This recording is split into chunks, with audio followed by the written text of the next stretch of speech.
Roberto De Zerbi has made Brighton the best team in the world at finding the time when to play the free man, at least according to Pep Guardiola.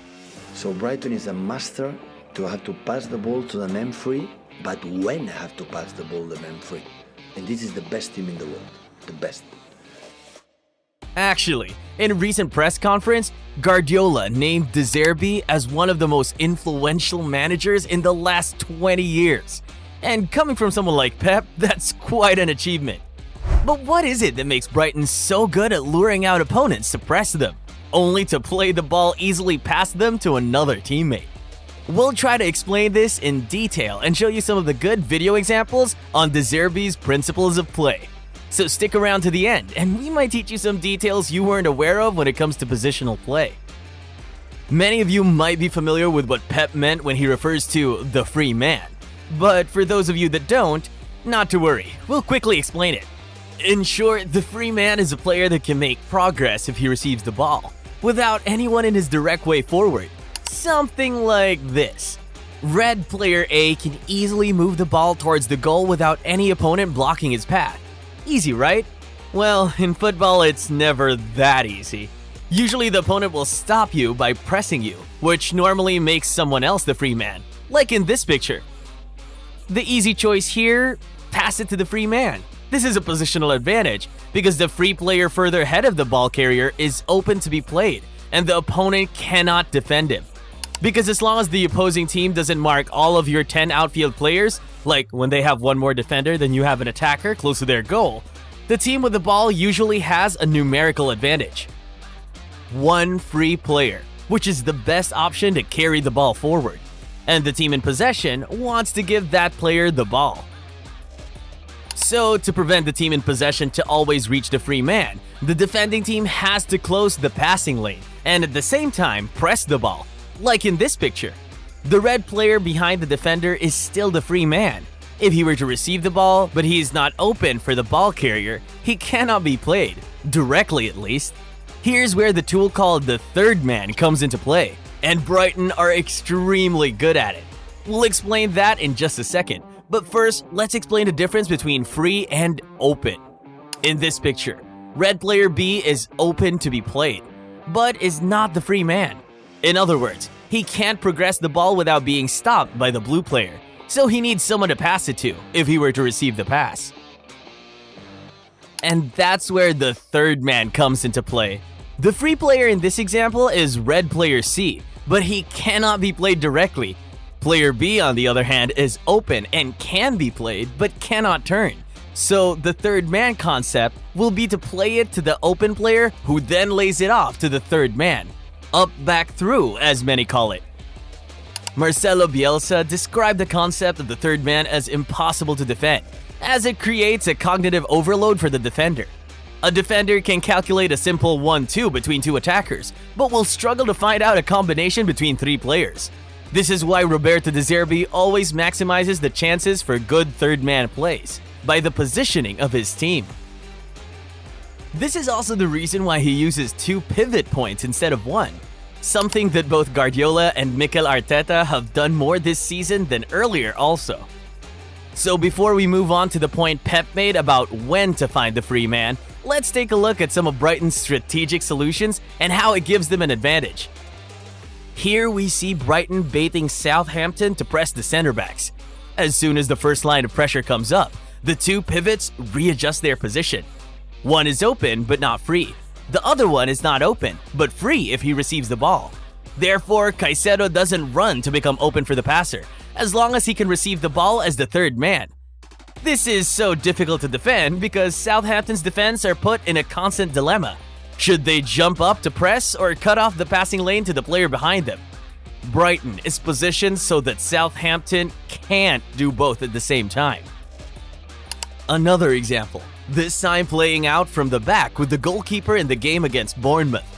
Brighton has 3v2 against Bournemouth's first line of pressure, including the goalkeeper, and at the same time have created an overload between the first and second red line of pressure, with 4 highlighted players. This creates the first dilemma for the opponent. Should they press the ball or mark players behind them? If we jump 2 seconds forward, we see that most of Brighton's players are marked, and the first opponent starts pressing the goalkeeper. This makes Dunk the free player. Here, it's crucial not to play the ball too early, as it allows the pressing player to change direction quickly. Therefore, Sanchez waits until the very last minute before releasing the ball to the side, and Dunk has enough space to do something constructive with the ball. The timing is extremely important. With the opponent so high on the pitch, Dunk sees the opportunity to strike the ball past 2 lines to a deep lying forward, which is open to receive it. However, he's not the free man as center back follows him. Therefore, if he can find the player next to him, Brighton has a huge opportunity to attack a big space, basically transforming playing out from the back to a counter-attack. The pass to Welbeck is a bit short and behind him, but it gathers up 3 defenders, which makes a lot of space out wide. And how do you get the ball out there? You guessed it, through the third man. With control and planned principles of play, Brighton manages to run 3v3 against the last line of defense. And the ball carrier can play to all of them. So when is the time to find the free man?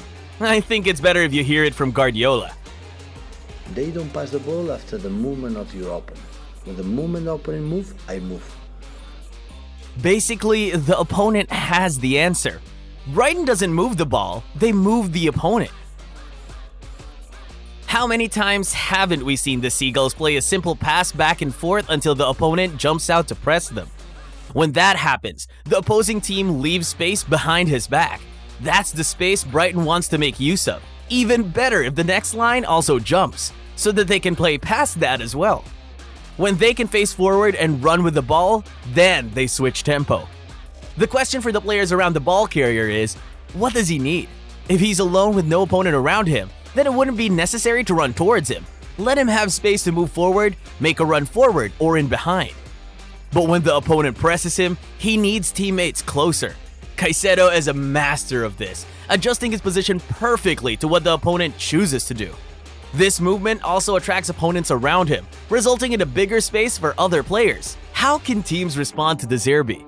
Before we answer that, let us know your opinion. Also, we're thinking about making a small course on positional play to explain in detail why some teams, like the Guardiola teams, dominate more than others. And of course, how they do it. It could perhaps provide some knowledge to grassroots coaches or to anyone just interested in positional tactics. Because we all like it when our team has the ball, right? If you've already watched this far, you might be curious about that, so feel free to let us know and remember to subscribe to the channel. Now, more about De Zerbi. With his approach, one would think it's so easy to make a fatal mistake with the ball, but De Zerbi's team rarely makes these kinds of mistakes, and when they lose the ball, their structure often ensures that they're able to counterpress quickly with good balance in the team. For De Zerbi, it all comes down to technical superiority. The way they play, De Zerbi makes sure that his team are able to control the ball with both feet, using different passing techniques and play the ball at the exact right moment. After all, Brighton wants to attract the opposition real close to them so that they can exploit the space they leave behind. In other words, the demands for these kinds of skills are non-negotiable for De Zerbi. Earlier, we discussed how Brighton's style might change Premier League defenses forever, because De Zerbi's effective approach is something English teams never have faced before. So remember to check out that video in the description after you finish this video, because all empowered tactics will make other teams adjust themselves eventually. We've already seen Erik ten Hag, Eddie Howe, and Brendan Rodgers completely change from their original tactic to stop Brighton this season. Remember the Norwegian team Bodø Glimt that were flying in Europa League recently? They battered Jose Mourinho's Roma 6-1, which led to the Special One's biggest defeat as manager ever by playing beautiful football. Their overpowered 4-3-3 style provided by Glimt their first ever league titles in 2020 and 2021. What happened next in 2022? Nearly all the Norwegian teams started playing 5-3-2 against them, just to stop the wide combinations of the 4-3-3 formations. This is just one example of how the tactical landscape will always be moving back and forth. Let's just say Greece in 2004 and Spain in 2008 had two quite different approaches that led them to winning the Euros. It'll be interesting to see how the Premier League will adapt to De Zerbi and how he can continue to succeed with his style when Brighton lose some of their best players this summer. But if Guardiola is correct about De Zerbi being so innovative, we're sure he'll find more ways to dominate with the ball, even if his teams seem weaker on paper. After all, De Zerbi had already proved Johan Cruyff wrong and inspired Arteta to make a significant tactical change to Arsenal. Check out why in this video next.